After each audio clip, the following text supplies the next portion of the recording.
23 წამი და ახალი ქართული რეკორდი UFC-ში. სწორედ ეს დრო დასჭირდა ლევან ჩოხელს იმისთვის, რომ UFC-ს სადებიუტო ბრძოლაში ლას ვეგას 119-ზე 23 წამში ტექნიკური ნოკაუტით შაჰბასიანი დაემარცხებინა და გამარჯვება მოეპოვებინა. 23 წამი არის დრო, როცა ამ დრომდე ქართულ სპორტსმენებს UFC-ში გამარჯვება არ მოუპოვებიათ. შესაბამისად, ლევან ჩოხელმა ყველაზე სწრაფი ნოკაუტი დააფიქსირა ქართველთაგან UFC-ში.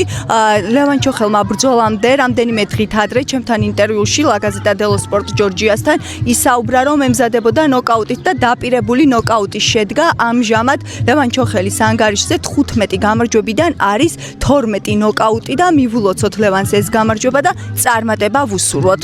ახლა კი ჩემი ოპერატორი მინდა გაგაცნოთ, რომელსაც იმედი მაქვს, რომ მალე მივულოცავთ, მომავალში აუცილებლად მივულოცავთ UFC-ში ასპარეზობას.